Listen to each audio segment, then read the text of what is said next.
How y'all doing? We're back. I have a video clip. Some of you may have seen this video clip previously. I think it came out 3, 4, maybe 5 years ago. I don't remember exactly. You've seen it before. Like I say, maybe you've seen this before, but it's very relevant to what we do here with respect to reclaiming your securities. So I thought I would play that short video clip here. And, it's like I say, it's precisely what we do here with respect to reclaiming your securities. And just as you're listening to this video clip here, she's going to say some things, and I would not, it's up to you, but I would not act solely on what you hear in this video. You don't want to get yourself in trouble. So I'm going to stop talking here, and you can watch the video, and I'll come back at the end of the video briefly and leave it with you. Thank you so much. God bless.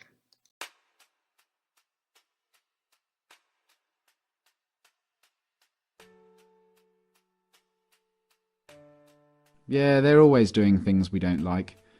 They use taxpayers' money to enrich themselves and their friends, and they never keep their promises to voters. They've been caught stealing and lying and taking bribes, and they mostly do what the big corporations want. Yeah, they're always doing stuff like that. They're completely corrupt. They're a bunch of lying crooks. Well, at the moment we don't have a court of law. We have a color of law, which is fiction. UCC is a set of codes that was set up over 100 years ago by lawyers. And with the Uniform Commercial Code comes contract law. It's all to do with contract. So we are not under any law. We're just under contract. The UCC is very, very important for people to learn about what's going on with their lives, because we are under contract law, no other law. There is no law at all. Majority of the judges here in the United Kingdom are not judges. They're just doing business. They might be a retired lawyer. They're doing business as judge. And so-called judges in Malawi and in Canada? All of them, exactly the same system. They're under the UCC. When you buy a car, you are invited to defraud yourself by then handing it over to the Crown of the State unwittingly. Yes, because it's fraud, and they're committing this fraud, and they're not letting you know what they're doing. They make millions, hundreds of millions. The highway belongs to us. They says you have to pay to drive on the road. You don't. The DVLA is just a corporation set up by the Crown. All these corporations are set up by the Crown. The only reason to have a license when you drive a car is if you're doing taxi service or doing it for business. But if you're driving for your personal use, going to work, going to the market, take your family out, going on vacation, that you don't require a license. There is no law that requires No. you. You can move about the surface of the earth unmolested. Yes. That's law. That is the law. Yes, that is the law. But that's not what they're But telling these you. fictions, these costumes, these people wielding batons and guns and tasers, they've somehow been given license by the government to apprehend you, arbitrarily stop and search you, terrorize you, rip you out of your vehicle. Who gave the traffic enforcement officers the right to stop and apprehend people going about their God-given business? Corporate police. If you call a police officer and you know whose side they're on, if you call a police officer and the bailiff is at your door, they will tell you they cannot come because it's a civil matter. But if the bailiff calls them, they will come. That means that they're not working for you, period. They're working for the parent corporation. They're working for the corporation, yes. They're corporate police. How many of the police do you think know this and understand this distinction? I think 90%. Do you really? I do. In the United States and And here, yes. Yes, 90% of the police know they're corporate police. The court systems, the justice system, the policing system, all of these systems are designed to commercialize human beings, harvest them monetarily. Yes. Right. The average human being would, if they understood this, would utterly reject this system. Of course. If they understood it. Of course. But of course most people are completely indentured to it. Yes. Are mind controlled. Yes. Reading the newspapers, watching the television, and repeating verbatim the bullshit that's taught to them. Yes. So, when this Prime Minister said she's going to give 300 billion to the to the common market, where do you think she's getting the money? Not from your wages that you pay taxes on. That's a different set of money. She gets it from your trust fund, from your birth certificate. That's where they get the money to build the roads and do everything you could think of. What do you think it would be the median value of the average 50-year-old by the time they turn 50 in the United States? What is being traded? I would in their name? say maybe $1 billion, over $1 billion. Right.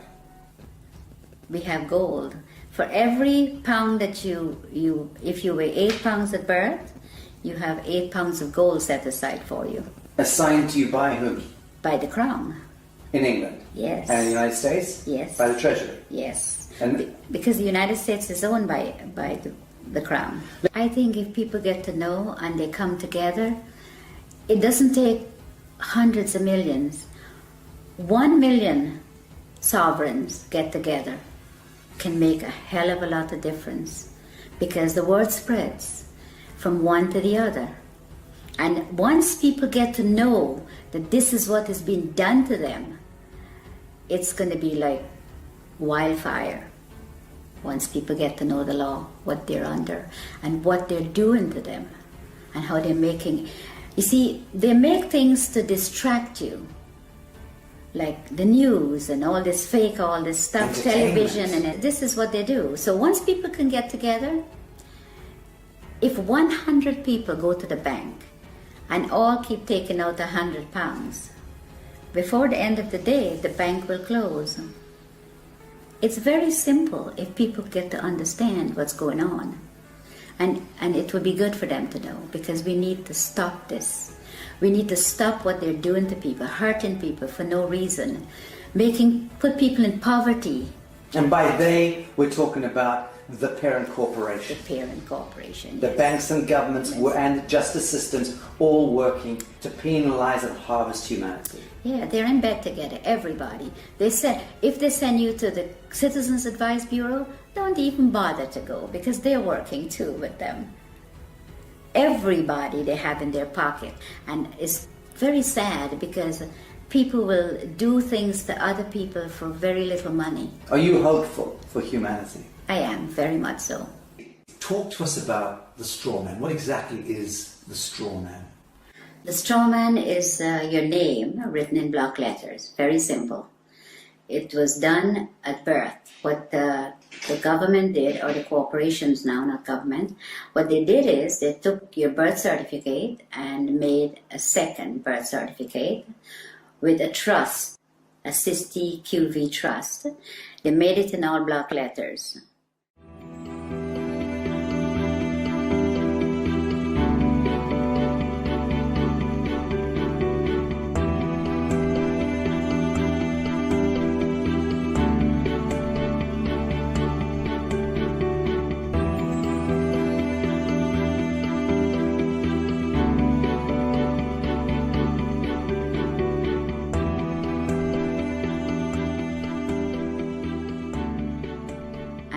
For them to interact with you, they have to interact with you as a fiction, because they're all corporations. Corporations cannot interact with real people. So they made a straw man. They call it a straw man because it has no soul and is spiritually dead. So let's break this down. You're born in the hospital room. A certificate of live birth is issued. What happens is that she has to register the child's birth. She has to go to the registration office and register. If she does not register, she will be taken to court, according to what the law is saying. They take the birth certificate that she registered as an informant then that she has the child, and they made a duplicate in all block letters. She didn't, they did. So they've turned the living child now into a trust, fiction. into a fiction. Trust, yes. Which has a certain value allocated to it. Value, yes. Millions of dollars or pounds. And that trust, let's call it a bond, It is. because that effectively becomes traded thereafter. Yes, it becomes warehouse bond for money. So every human being that has been registered to the state or the crown by the mother ends up becoming some kind of a bond that is traded on the stock market Yes, without you ever knowing it. yes, without disclosing.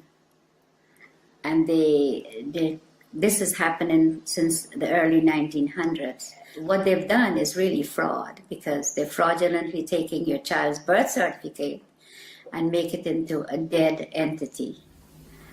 The dead entity birth certificate is making billions of pounds or dollars, depends on which country you're in. So your straw man is considered a dead entity, and the corporation can interact with it. If you have to go to court, it's not going to be in your real name because they don't have it. All they have is the dead entity, and they interact with that.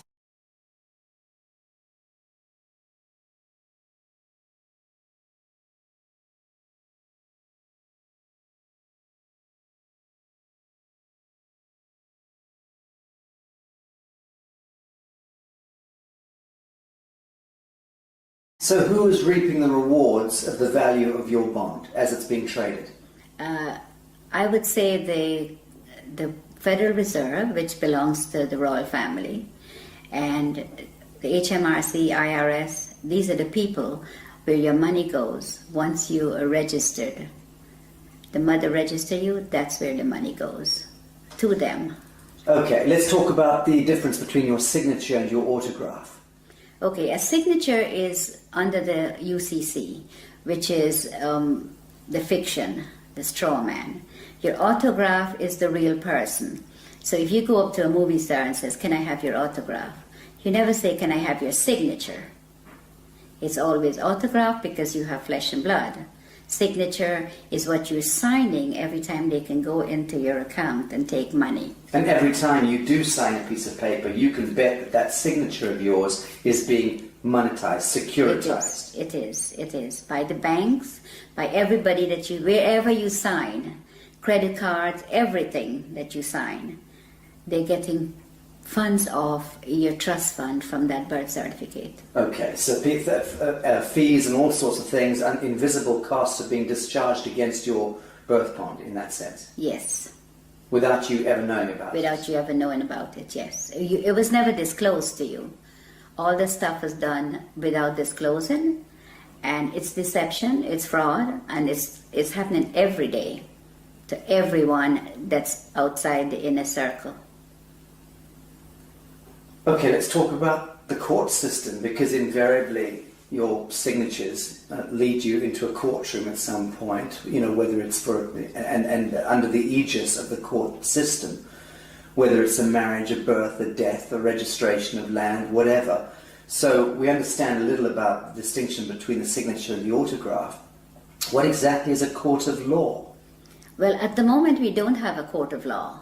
We have a color of law, which is fiction. So when you go into a court system here or America, you walk into a system where there is no law. So it is lawless. So when you go in there and you speak to somebody doing business as a judge, there is no judge. You could ask the judge to see his oath. He doesn't have one. He's a cashier. Yeah, he's a banker. A banker. Yes. So when you sign any papers in the court, that's when he gets paid out of your 60 QV trust on your birth certificate. That's where he gets the money.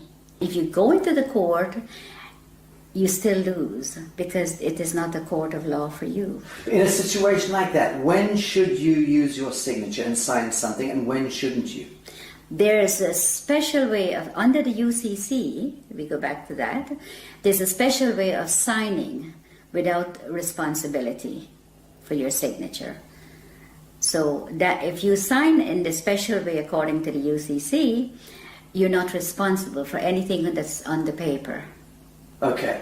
Now, for the layman, describe UCC. What are we talking about? Okay. What is the UCC? The UCC is a set of codes that was set up over 100 years ago by lawyers. And with the Uniform Commercial Code comes contract law. It's all to do with contract. So we are not under any law. We're just under contract. Someone could call you up and says, "Oh, would you like to contract with me to get TV license or to get something that you need?" and you contract. Telephone, everything is contract, everything. And under the UCC, you do not have to sign a stamped signature or a typed up signature is considered sign under the UCC. So when you get a letter in the mail and it has no signature, or it just have a stamped signature, then it is considered sign. The UCC is very, very important for people to learn about what's going on with their lives, because we are on the contract law, no other law. There is no law at all. In America, the court system is operated under military. When you walk into a courtroom, I don't care which courtroom, if it's a higher court or a lower court, they're under the military. Now you walk in there and you're not a military member, and you're not told that you've been tried under the military. If you mention the Constitution, the judge says it does not apply in my courtroom. But you don't know what he's saying, because you don't know what they're doing to you when you're there. And all of that language is designed to confuse the hell out of you. Yes, it's designed under the UCC, and they know. They know what they're doing, and they know how to manipulate you. So you're saying all judges are very schooled and versed in UCC? Yes. They're taken to special training schools in order to learn this? Yeah, the president appoints all the federal judges in America. And they go to Scottsdale, Arizona and Reno, Nevada to train how to apply this fraud contract in the courtroom. And in the United Kingdom? The United Kingdom, majority of the judges here in the United Kingdom are not judges. They're just doing business. They might be a retired lawyer. They're doing business as judge. And so-called judges in Malawi and in Canada? All of them, exactly the same system. They're under the UCC. Okay, I want to talk about some mundane issues. Who owns your car? The DVLA in England. In the United Kingdom? Yes. Department of Vehicle Licensing right. Agency. Okay. Yes. Well, the DVLA owns the car. It tells you on your registration, you are not the owner. You are just the registered keeper.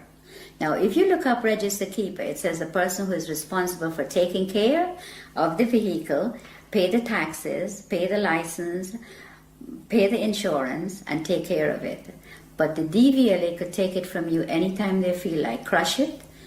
They could clamp it. Because once you've registered it, you've handed it over to the Crown of the state. That's right, yes. It's no longer yours. It's not yours, never. So again, when you buy a car, you are invited to defraud yourself by then handing it over to the Crown of the state, unwittingly. Yes, because it's fraud, and they're committing this fraud, and they're not letting you know what they're doing. They make millions, hundreds of millions. The highway belongs to us. They says you have to pay to drive on the road. You don't. The DVLA is just a corporation set up by the Crown. All these corporations are set up by the Crown. The HMRC, the DVLA, they all do the same thing. So if you look carefully at your registration, it tells you right there. And in the United States of America, it's not the DVLA. What's the equivalent? It's the Department of Motor Vehicles. And again, they invite you to register the vehicle to them. Yes. They become the owner. They become the owner. The only reason to have a license when you drive a car is if you're doing taxi service or doing it for business. But if you're driving for your personal use, going to work, going to the market, take your family out, going on vacation, that you don't require a license. There is no law that requires No. you can move about the surface of the earth unmolested. Yes. That's law. That is the law. Yes, that is the law. But that's not what they're But telling these you. fictions, these costumes, these people wielding batons and guns and tasers, they've somehow been given license by the government to apprehend you, arbitrarily stop and search you, terrorize you, rip you out of your vehicle. Who gave the traffic enforcement officers the right to stop and apprehend people going about their God-given business? The corporations that they're under. The police are not constables. And the Queen took an oath to represent the sovereign people, which she's not doing. She's now a corporation herself. So the police is under corporate. They're not constables. Constables are the people who that beats the street and get to know your neighborhood and speak to the people. Keeps the peace. Keeps the peace, yes. But they're not constables. They're corporate police. If you call a police officer and you know whose side they're on, if you call a police officer and a bailiff is at your door, they will tell you they cannot come because it's a civil matter. But if the bailiff calls them, they will come. That means that they're not working for you, period. They're working for the parent corporation. They're working for the corporation, yes. They're corporate police. How many of the police do you think know this and understand this distinction? I think 90%. Do you really? I do. In the United States and in... And here, yes. Yes, 90% of the police know they're corporate police. But surely then they understand that they are in serious breach of their foundational oath.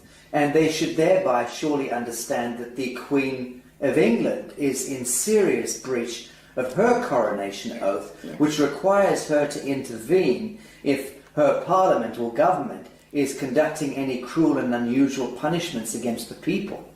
And it's my understanding that being stopped going about your business in the street and dragged out of your vehicle and beaten with a baton for whatever reason, that to me by definition is cruel and unusual punishment. Okay, but they're given that permission to do that by the corporation they're in. They are given. If they were not given that permission, they could not have done that.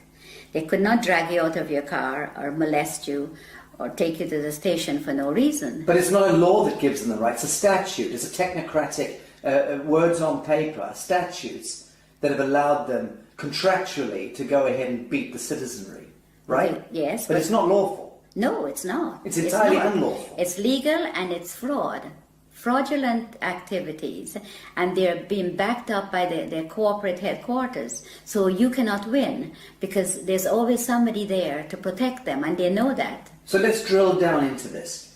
A policeman is there and should be able to respond to a living soul doing injury against another living soul. If they witness that, they have every right to intervene. In the same way that you and I can conduct a citizen's arrest. If we see that somebody's being harmed, we should step in and try to intervene. But that's really as far as it goes. They have no business trying to commercialize human beings and penalize us for walking across streets or for not stopping at an amber light or whatever. All of that stuff is just nonsense dreamt up by the corporation. It is. Right. Yes, it is. It's all fraud. The Uniform Commercial Code and contract law and how these people operate. They go into the court and they do the same thing. You tell them, don't go. Even if you don't go into the court, they still fine you for the same thing as if you go into the court. But if you go into the court and the police takes you there, then you never win unless you know the law. And they know that you do not know the contract law and that you're under contract and you're walking into a trap. You go in there and the police or whoever is going in there with you, it's always they're the ones who win. You never win. Let's, for instance, say you're driving down the street, you have not hurt anyone, and you got stopped by the police. And the police breathalyze you and says, I have to take you in or I have to fine you. Or both of those. Who did you hurt? Who did you hurt? Who are you going to be paying this money to? You didn't hurt anyone. There's no victim. There's no victim. You have to be a victim under the common law. For there to be a crime. For there to be a crime. It's as simple as that. It is as simple as that, because to give you a ticket or to book you and take you to the station, who did you hurt? There is no one that you have hurt. That's just a commercial penalty. It is a commercial penalty. Okay, so we're getting the picture here that the court systems, the justice system, the policing system, all of these systems are designed to commercialize human beings, harvest them monetarily. Yes. Right. Yes. Very, very little of that expenditure, that energy goes towards keeping the peace. Oh, none of it goes towards None. keeping the peace. They don't keep the peace. All they do is they create the problem and then they find a solution. And then sell you that solution. Yes. And then penalize you if you don't accept the solution. That's right. Right, sounds like a very rigged casino to me, rotten to the core. It is. And it seems to me that the average human being would, if they understood this, would utterly reject this system. Of course. If they understood it. Of course. But of course, most people are completely indentured to it, Yes. are mind controlled, Yes. reading the newspapers, watching the television, and repeating verbatim the bullshit that's taught to them. Yes. So the truth is, it seems to me that human beings are not predisposed toward hurting one another. We don't enjoy going to war. No. We don't enjoy No. hurting each other.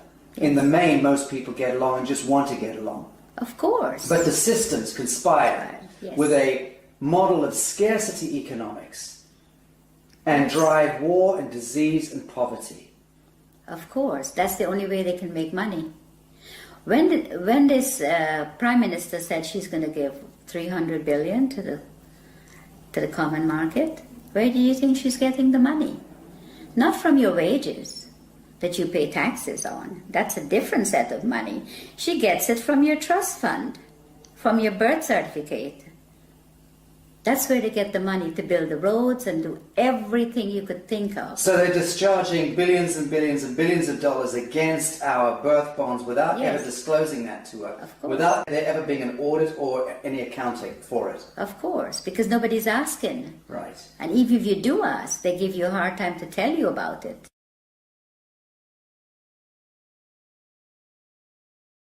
So if you try to go and discover your own birth bond, let's call it that, and you try to discover the true value, how does one go about doing that? You apply to the Federal Reserve for it. There's forms that you can fill in, and you can, once you find the bonds and the serial numbers, you can get it from the Federal Reserve because they have it. And you can then discover the value of your bond? Of course. And the average, let's say, 50-year-old in the United States would be worth what? A 50-year-old in the United States, it could be worth hundreds of millions. But one comment, if you go on the website and you put in your birth certificate number, and it comes up only one, you have hundreds of thousands of people are trading on it. Right. That's only one that you know of. I think what I'm getting at is, what do you think it would be the median value of the average 50-year-old by the time they turn 50 in the United States? What is being traded? I would say, In their name. Maybe $1 billion, over $1 billion Right. has been traded. Okay. Because when I checked, on one of my numbers is over 283,000 people are trading on it. Can you imagine how much money that is?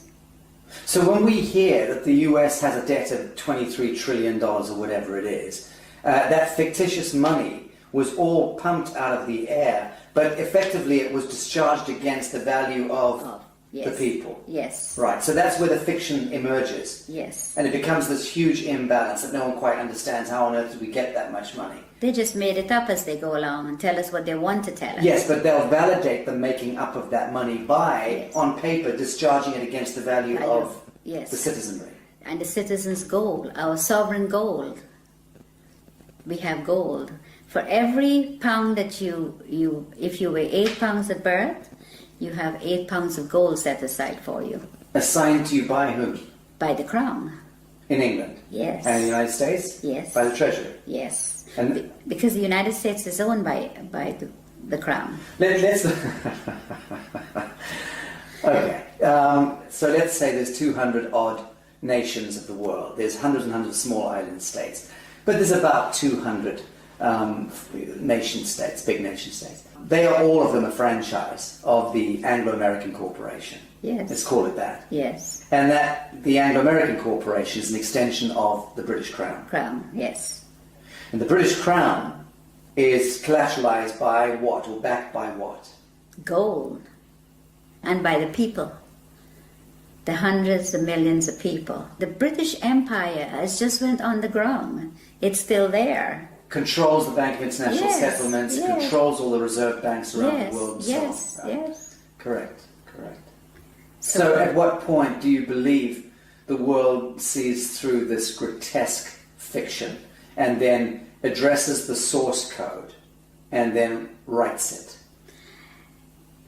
I think if people get to know what the UCC and the contract law does, and your straw man is your main problem. Once you can control your straw man, and it is yours and not theirs anymore, then you're in the right This is path. beautiful what you just said. You're talking about reclaiming the fiction that was established, Yes. the false light. Yes. Reclaiming the false light that was established in your name, Yes. given your identity, so to speak, at birth, Yes. without your knowledge. Yes. You're talking about us needing to reclaim that false light and step into ourselves, our true selves, Yeah. as a people of the world, Yes. in order to reclaim reality from the Yes. fiction. Yes. That's powerful. Yes, it is. And that's what I think everyone needs to do. All the sovereign people that's in poverty and whatever they put us in, that's what we need to do. We need to reclaim that, what they are making money on. That is ours. Then you wouldn't have wars, you wouldn't have people fighting for money, you wouldn't have poor people. Everybody will be okay. Everybody. But they do not want you to. If you do that, that will break down their system, and they do not want that. So once you know, you need to get into it, and you need to start reclaiming your straw man. It is yours. Now, Bibi, you learnt all of this the hard way. You were sitting in your office in the United States running a very successful real estate business a number of years ago. Very successful, selling 20 to 30 properties every month. Yes. You had a lot of your own properties, you were living there with your family. Yes. Life was good. Yes. And into your office walked a corrupt policeman and an IRS agent. Yes. And these gentlemen effectively put you on the spot, told you that there was one of your clients that you were selling a house to was a drug dealer, Yes. and which you had no idea. Yes. How would you know? And they effectively then tried to pin this a crime onto you by suggesting that you were effectively receiving laundered funds. Yes. And out of the blue, your life turned into some grotesque horror story. Yes. You were dragged into court, Yes. and the next thing, you were put in prison for 8 years. Yes. Your life destroyed. Yes. And that was where you learnt Yes. law. Tell us about this. Well, when I went to trial, and I thought, well, how could they do this? I have shown for 10 years my bank statements, so they see that I had no money. No money was laundered by me. The gentleman I sold the property to brought $5,000 of his own money, and he got a loan from the bank for the difference. And the bank loan officer testified at my trial, but I ended up in prison. And I wondered how they did it. I thought, well, there has to be something that I've missed. I saw in the courtroom what was displayed, it was all acting. Like everybody, like we were in a theater, and they were acting, and I was a victim. Role playing. Yes, the lawyers, the prosecutor, they were all. My lawyer guaranteed my freedom, and I got sentenced to 8 years. Now, when I got locked up, my main aim was to find out how I end up there. Without doing, and I had over $1 million of real estate paid for, money in the bank. My children finished university. We were in a very comfortable, very hard-working family, very comfortable position. And I thought, no, it has to be something wrong, something they did that I couldn't see. And for every single day, for 7 years, I learned every single day. Christmas, birthdays, every day. You studied. I studied. You studied law. Yes. And you understand that you came to understand the highest expression of law, this UCC law. Yes. And what they're doing and how they could get you in there and how they could lie, how they commit fraud. And they all thought they were all laughing when I was found guilty, like, well, they get paid, you see. I didn't know, lots of money. I didn't know at the time. And these people, I was in the prison, and there were hundreds of women that were there that was in the same position as I was. They were tricked into the system. Yes, they didn't do anything. And then once they're in prison, they're having a prison bond issued. Oh, yes. And then their prison bond is traded on the stock market, Yes. making huge amounts of money. With their numbers, yeah. And they're relegated to becoming slave workers. Yes. And they're not, no one's told this. No. They get 12 cents per day. The food that was served in the kitchen was from the Gulf War. Cans of meat and all kinds of stuff. And they said the prison is not making any money, and they're telling the people out there that the prisons are losing money, and all these drug dealers and all these people coming into prison, and we don't have enough money. That's a lie. They're They making make- thousands of dollars a day per prisoner. I know it's at least $3,000 a day. Yes. Per prisoner. Yeah, but they invest into the prison system, into Unicore, Prisons for profit. prisons for profit. Disgusting. And they invest in the prisons, and they make hundreds of billions of dollars. And the prisoners get 12 cents a day, and the food that they feed the prisoners, Not fit for dogs. no, it comes from the farms, and they get tax write-off on it. The chicken may be 2-3 months old, and all kinds of stuff. They serve horse meat for beef. Thank you for that. Well, that's rather straightforward. Let's discuss mortgages, because this is the bane of most people's existence, is needing to secure their home. Everyone has the right to a home in this world.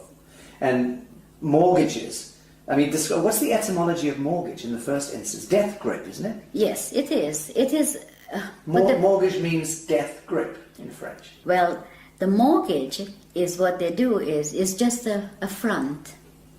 Because the minute you miss a payment, when you get a mortgage from the bank, they're after you. The first time you miss a payment, it goes straight into the insurance company that the mortgage company have. And they want you to miss a payment. And they want you to miss a payment because they don't lend you money. But let's go back. Your house is, let's say, worth $100,000. Now, when you apply for a mortgage, they don't have the $100,000. But you come along with your block black capital signature, you sign the application, they then monetize your signature by having $100,000 worth of your value discharged against your treasury bond. Yes. That money they then lend to you, and they double dip because they then get you to pay that money back plus interest. What they do is they don't lend you that. They don't lend you anything. You fill up your papers and you sign. The signature is what they want. Then they tell you, okay, you have to be a good boy and you have to be a good credit and you can borrow from me. So they lend you a piece of paper that you sign with very fine writing in the back. That's where the legalese comes in because that's what they do. Then you sign it, signature. They take that and they tell you, okay, the funds will be ready in 2 to 3 days to come back. The following day with the signature, they go into your trust fund and they get paid the $100,000. They never disclose to you that, okay, we got paid, so the house is now yours. No. They come back when you go on the third day, they've already got their money, they say to you, okay, this is the agreement, you pay so much every month, the interest rate, all that you've already signed for. So now they put the $100,000 on the computer screen for you, so you can finish your house closing. Now that $100,000 is just numbers. It is not money, because they all own the banks.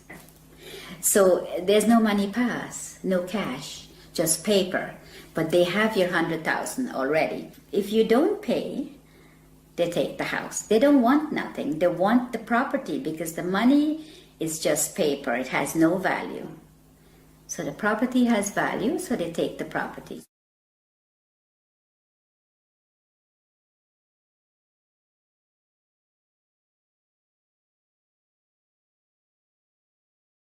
So let's talk about Allodium title. What is Allodium title? Why is it so important?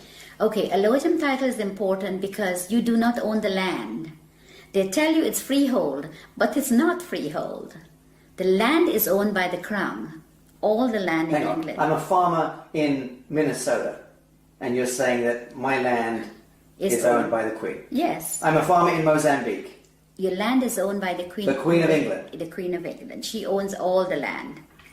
So what happens is you own that piece of brick that's sitting on it that they call freehold or your house. You own that. You don't own the land. So the land, the allodium title, is to own your land. So you can put a sign up and says no trespassing, private property.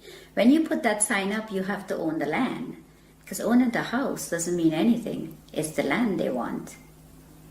See, the bank takes the house, which is part of the crown, and the crown owns the land. That's how it works. And you don't own anything. Ever. Ever. You are just a mere user. So long as you are acting as your straw man. Now. Yep. Oh, there you go. I hope you enjoyed that video. Very good information there, and she's bang on. Quite frankly, she lived it. Took the hard knocks path, but she lived it. She got the light, and she has the knowledge. So anyhow, like I say, I hope it helps you see the light. And again, this is why we do what we do here with respect to reclaiming securities. And I would not, it's up to you, take responsibility for your actions, but I would not act solely on the information contained in this video. Something like I say, some of the things she said, I can see people run out trying these things and think it through. If you're going to do that, be sure to think it through. And also here you'll find additional information on our blog. There's a little clip here you can watch. I'm showing the main page of our blog there, so you can get, make sure you click on the buttons there if you're looking for more information. Anyhow, on that note, I'm done. Thanks for your time. God bless. Appreciate it. Later, God never fails. Not possible. And we'll be back in the near future. I got another video I'm going to prepare on. Got an interesting court case here with respect to no obligation to be recognized by the name on the birth certificate. No legal obligation to be recognized by the legal name appearing on the birth certificate. That's another subject. We'll get to that in another video, maybe the next one, I'm hoping. Anyhow, God bless, love you. Let God never fails. Take care. Keep smiling.